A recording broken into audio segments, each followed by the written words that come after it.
हर महादेव। अब आगे तो चलते हैं हम लोग और हमारी हेडलाइन है ब्रह्मा जी की आज्ञा से दक्ष द्वारा मैथिली सृष्टि का आरंभ। अपने पुत्र हर्षस्व और लाष्ट्रों को निवृत्त मार्ग में भेजने का दक्ष का नारद को श्राप देना। ब्रह्मा जी कहते हैं नारद प्रजापति दक्ष अपने आश्रम पर जाकर मेरी आज्ञा पर हर्ष भरे मन से नाना प्रकार की मानसिक सृष्टि करने लगे। उस सृष्टि को बढ़ती हुई देख प्रजापति दक्ष ने अपने पिता मुझ ब्रह्मा से कहा, दक्ष को ब्राह्मण का प्रजानाथ प्रजा बढ़ नहीं रही है प्रभु, मैंने जितने जीवों की सृष्टि की थी वे सब नहीं रह गए, प्रजानाथ मैं क्या करूँ? जिस उपाय से ये जीव अपने आप बढ़ने लगे वह मुझे बताइए, तदनुसार मैं प्रजा की सृष्टि करूँगा, इसमें संशय नहीं है। ब्रह्मा जी ने मैंने कहा, तात प्रजापति दक्ष मेरी उत्तम बात सुनो और उसके अनुसार कार्य करो। सूर्य श्रेष्ठ भगवान शिव तुम्हारा कल्याण करेंगे। प्रदेश प्रजापति पंचजन वीरण की जो परम सुंदरी पुत्री असिकनी है उसे तुम पत्नी रूप से ग्रहण करो। स्त्री के साथ मैथुन धर्म का आश्रय लो, ले तुम पुनः इस प्रजासर को बढ़ाओ। असिकनी जैसी कामनी की गर्भ से तुम बहुत ही संतानें उत्पन्न कर सकोगे। तदनंतर मैथुन धर्म से प्रजा की उत्पत्ति करने के उद्देश्य प्रजापति दक्ष ने मेरी आज्ञा के अनुसार वीरण प्रजापति की पुत्री के साथ विवाह किया। अपनी पत्नी वीरणी की गर्भ से प्रजापति दक्ष ने 10,000 पुत्र उत्पन्न किए जो हर्ष कहलाए। उन्हें वे सबके सब पुत्र समान धन का आचरण करने वाले थे। पिता की भक्ति में तत्पर रहकर वे सदा वैदिक मार्ग पर चलते थे। एक समय पिता ने उन्हें प्रजा की सृष्टि करने का आदेश दिया था। तब वे सभी दक्षिण नामधारी पुत्र सृष्टि के उद्देश्य तपस्या करने के लिए पश्चिम दिशा की ओर गए। वहाँ नारायण सर नामक परम पावन तीर्थ है जहाँ दिव्य सिंधु नद और समुद्र का संगम हुआ। उस तीर्थ जल का ही निकट से स्पर्श करते उनका अंतःकरण शुद्ध और ज्ञान से संपन्न हो गया। उनकी आंतरिक मददा से जुड़ गई और वे परमात्मा तन में स्थित हो गए। दक्ष के वैसे पुत्र पिता के आदेश में बंधे हुए तथा मन को सुस्थित करके प्रजा की वृद्धि के लिए वह तप करने लगे। वे सभी सत्पुरुषों में श्रेष्ठ थे। नारद, जब तुम्हें पता लगा कि हर्षवर्धन सृष्टि के लिए तपस्या कर रहे हैं तब भगवान लक्ष्मीपति के हार्दिक अभिप्राय जानकर तुम स्वयं उनके पास गए और आदर योग बोले, रजपुत्र हर्षवर्धन, तुम लोग पृथ्वी का अंत देखिए बिना सृष्टि रचना करने की कैसे उद्यत हो गए।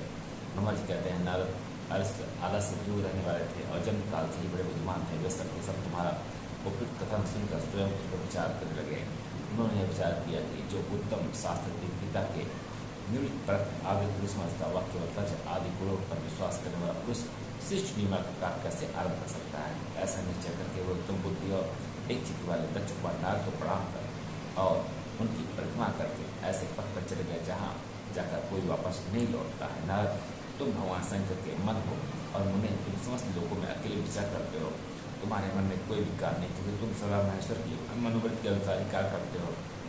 जब बहुत से बीत गया तब मेरे पुत्र प्रजापति दक्ष को यह पता लगा कि मेरे सभी पुत्र नारद से शिक्षा पाकर नष्ट हो गए, मेरे हाथ से निकल गए।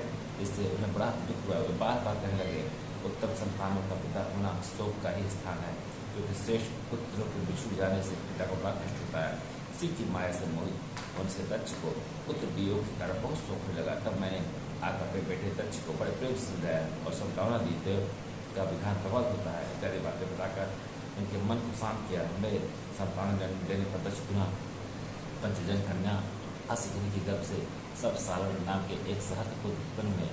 पिता का आदेश पाकर पुत्र भी पिता सृष्टि के लिए दृढ़तापूर्वक प्रतिज्ञा पालन का नियम ले उसी स्थल पर गए जहाँ उनके सिद्धों को प्राप्त हुए बड़े भाई गए थे।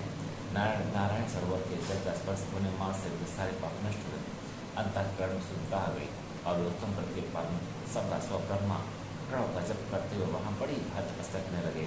उन्हें प्रजा शिष्ट के लिए उदक जान तुम पुनः पहले की भांति ईश्वरीय गति का स्मरण करते हुए उनके पास गए और वही बात कहने लगे जो उनके भाई से पहले कह चुके थे। उन्होंने तुम्हारा दर्शन अमोघ इसलिए तुमने उनको भी भाइयों का ही मार्ग दिखाया। अतः भाइयों के ही पद पर बोधोगति को प्राप्त हुए। उस समय प्रजापति दक्ष को बहुत से उत्पाद दिखाई दिए। इससे मेरे पुत्र दक्ष को बड़ा विस्मय हुआ और वे मन ही मन दुखी हुए। तो उन्होंने पूर्वक तुम्हारी ही कर्तव्य से अपने पुत्रों का नाश हुआ सुना। इससे उन्हें बड़ा आश्चर्य हुआ। वे पुत्र शोक से मूर्छित हो अत्यंत कष्ट अनुभव करने लगे। फिर दक्ष ने तुम पर बड़ा क्रोध किया और कहा, यह नारद बड़ा दुष्ट है। दयावश उसी समय तुम दक्ष पर अनुग्रह करने के वहाँ पहुँचे। तुम्हें देखते ही शोकावेश से युक्त दक्ष के ओठ रोज से फटने लगे।